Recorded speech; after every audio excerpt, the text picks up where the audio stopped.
Good morning বন্ধুরা, very good morning. চলো বানাতে চলেছি আজকে আলু পটল দিয়ে। এই এতগুলো টমেটো দিয়ে নয়, আলু পটল দিয়ে। এখানে পটল চেড়ে চেড়ে কাটা আছে, আর এর সাথে আলু আছে। আলুটা একটু কম পরিমাণেই আছে, আর পেঁয়াজ কুচি, কাতলা মাছে পটল দিয়ে একটা রান্না করব, মাছের ঝোল, একটু গ্রেভি গ্রেভি, একটু অন্যরকমভাবে। তো দেখা যাক কীভাবে আমি বানাচ্ছি। এখানে জল রেখেছি, আমি ইন্ডাকশানে গরম করব। তো বন্ধুরা চলো কীভাবে বানাই তোমাদের সাথে পুরোটা শেয়ার করব। ওকে, জাস্ট হোল্ড অন। কড়াতে তো তেল দিয়ে দিয়েছি, এটা দিয়েছি, কড়াতে তেল দিয়ে দিয়েছি। কালো কড়াটা বেশি করে ইউজ করি, কেন আমার তো লোক নেই, আমি একা হাতেই আমরা কাজ করি। কেন লোকের এখানে খুব অসুবিধা, তো লোকের উপর ভরসা করি না, নিজের হাতেই কাজ করি। তাই জন্যে আমি এখানে কালো কড়াটাই বেশি ইউজ করি। এই দেখো কড়াইতে আমি তেল দিয়ে দিয়েছি। এর মধ্যে আমি প্রথমে ফোড়ন দেব, তেজপাতা আর সাদা জিরে। ফোড়নটা আমি কড়াতে দিয়ে দিলাম। ফোড়নটা একটুখানি, জাস্ট একটুখানি ফোড়নটা হোক। এই কড়াগুলো রান্না করে যা সুখ না, আর তার থেকেও বেশি সুখ হচ্ছে এটা মেজে। এর মধ্যে কোনো অসুবিধা লাগে না, কারণ কি পোড়াটা অতটা বোঝা যায় না, এটা একটা খুব আনন্দ। এরপর এর মধ্যে দেব পেঁয়াজ কুচি। পেঁয়াজ কুচিটা পুরোটাই দিয়ে দিলাম। একা হাতে ভিডিও করবো আজকে, একা হাতে ক্যামেরা করব, কারণ আমার ক্যামেরাম্যান গেছে আজকে স্কুলে। এই ট্রেন কোম্পানি না আমাকে কথা বলতে দেবেই না, আর আমি কথা বলবোই তোমাদের সাথে। আমার একদম প্ল্যাটফর্মের সামনে বাড়ি, তো যার ফলে কি আর আমার কাছে খুব অসুবিধা হয়ে যায় তোমাদের সাথে যে কোনো ভয়েসে কথা বলতে।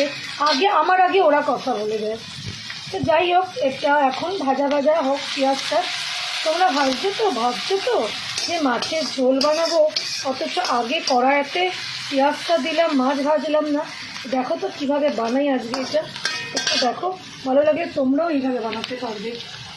পেঁয়াজটা একটু অল্প ভাজা হওয়ার সাথে সাথে আমি এখানে আলু আর পটলগুলো একেবারে মিক্স করে দেবো। যতটা আলু আর পটল আমি কেটে রেখেছি ঝোলের জন্যে, পুরোটাই আমি এবার টমেটোটা সরিয়ে অ্যাড করে দেবো। আলু আর পটলটাও আমি এর সাথেই ভেজে নেব, পেঁয়াজের সাথে। আলু আর পটলটা এর মধ্যে আমি দিয়ে দিলাম, একটু ভাজা ভাজা হোক। এবার নুনটা একটু আগে দেবো, হলুদ দেবো আগে। আলু পটলটা যতক্ষণে ভাজা ভাজা হচ্ছে ততক্ষণে আমি এখানে টমেটোটা কেটে নিচ্ছি। টমেটোটা কেটে একটু বাদে দেবো, যদিও দিতে আছে টমেটোটা দিয়ে আছে। আলু আর পেঁয়াজটাকে পটলটাকে ভালো করে একদম বড় গ্যাসটা জোরে করে আস্তে করে ভাজা ভাজা করে থাকলে একটু ক্যামেরাটা ধরে দেয়। এই গরমের ছুটিতে থাকবে, আমার কোনো অসুবিধা হবে না, কিন্তু সবসময় তো ওকে আমি পাবো না, তাই না? একটু স্কুল কলেজ আছে। তো এবার আমি এর মধ্যে হলুদটা দিয়ে দিই, ঠিক আছে? এবার আমি এর মধ্যে হলুদটা দিচ্ছি। নুনটা আমি একটু বাদে দেবো, হলুদটা দিয়ে দিলাম। গ্যাসটা একদম জোরে আসে, ভাজার সময় কিন্তু একদম পড়বে না। হলুদটা দেওয়ার কিছুক্ষণ বাদে, দাঁড়াও তোমাদেরকে আবার দেখাই।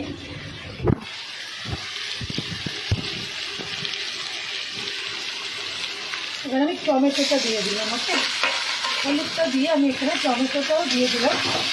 দিয়ে টমেটোটা যখন দিয়েছি তখন আমি নাড়াচাড়া করার সময় আমাকে একটুখানি এবার নুনটা অ্যাপ্লাই করে দিতে হবে। এবার আমি নুনটা দেবো। ওকে, এবার আমি নুনটা যতটা পরিমাণে আমার মাছের ঝোলে নুন লাগবে আমি দিয়ে দিলাম, কেন যেহেতু এবার আমি টমেটো দিয়েছি, তো আমাকে নুনটা অ্যাড করতে হবে।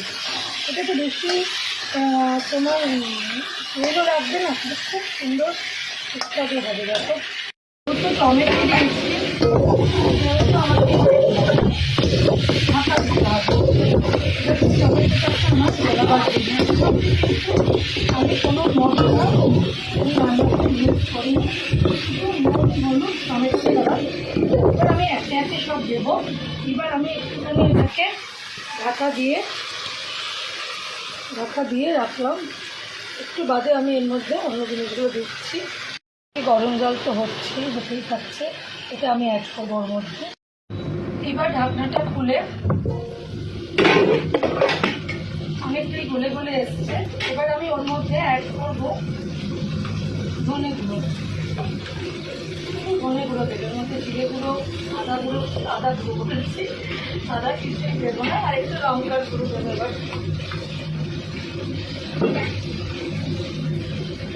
এবার লঙ্কার গুঁড়ো করতে চাও, যা যতটা লাগে বাড়ি থেকে যতটা ঝাল খায়,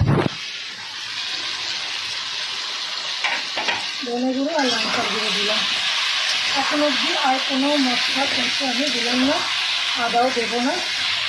এটা কোনো পেস্টটাই শুধু দেখবে, একটু মশলাটা কষিয়ে নিই। এইবার দেখো আমার মশলাটা অলমোস্ট কষা হয়ে গেছে।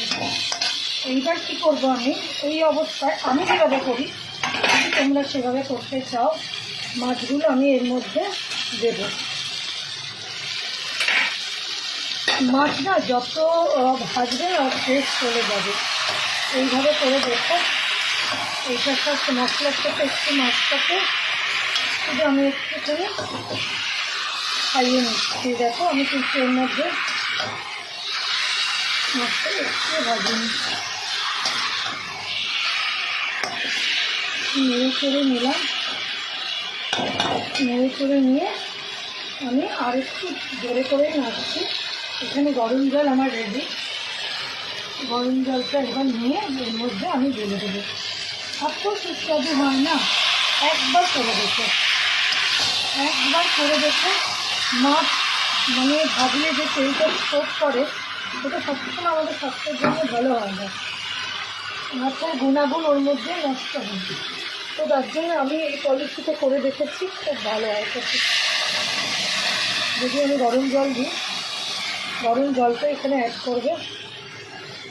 এক হাতে ভিডিও করা, এক হাতে ক্যামেরা করা একটু অসুবিধা হয়, সব মায়েরাই করে, জানে যারা করে, মেয়েরা ছেলেরা, তাও চালিয়ে যেতে হবে। তো এবার দিয়ে দিলাম। এবার আমার এটা ফুটবে গাপ গাপ করে, মিনিট 10 আমি নামিয়ে দেবো। কেন পটল আর আলু আমার ভাজতে এটা মোটামুটি সেদ্ধ হয়ে গেছে, হাফের বেশি সেদ্ধ এটা হয়ে গেছে। বাকিটা আমি শুধু এটা করে নামিয়ে দেবো। ঠিক আছে বন্ধুরা, তো এটা ফুটুক এখন। মাছের ঝোল কিন্তু হয়ে গেছে, একদম কমপ্লিট। এবার নামাবার আগে আমি একটু কাঁচা লঙ্কা দেবো। একটু কাঁচা লঙ্কা দিয়ে দেখেছিলাম ঝালটা একটুখানি কম লাগছিল আমার। কাঁচা লঙ্কা দিলে একটু কাঁচা লঙ্কার গন্ধটাও উঠবে। 2 মিনিট, জাস্ট 2 সেকেন্ড, 2 মিনিট তো অনেক বেশি হয়ে গেল। এবার আমি একটু ফুটে গেল, তো এবার আমি নামিয়ে ফেলবো। চটজলদি বানিয়ে নিলাম, একদম খুব সহজ উপায়ে। যদি ভালো লাগে কারণ এই পদ্ধতিটা যেভাবে বানালাম, তাহলে অবশ্যই একবার ট্রাই করো। আর ট্রাই করে অবশ্যই জানিও, কমেন্ট বক্সে অবশ্যই জানিও। আর যদি কেউ আমার মতো এইভাবে বানিয়ে থাকো আগে থাকতে, সেও জানাতে পারো। তো বন্ধুরা, এবার আমি গ্যাসের ফ্লেমটা অফ করছি। আমার হয়ে গেছে, আমি বন্ধ করে দিলাম। এইভাবে মাছের ঝোল খুব চটজলদি বানিয়ে ফেলো, খুব খেতে ভালো হয়, খুব উপকারী। এই দেখো নামিয়ে ফেললাম আমার মাছের ঝোল। দেখো কি সুন্দর এবং খুব চটজলদি। এইভাবে বানিয়ে ট্রাই করো। আমি বলছি খুব সুস্বাদু হবে এইভাবে বানিয়ে, খুব যেভাবে আমি বানালাম অপূর্ব খেতে হয়, তেলও কম লাগে, শরীরের জন্য ভালো। তো বন্ধুরা, ভিডিওটা ভালো লাগলে লাইক, কমেন্ট, শেয়ার করো।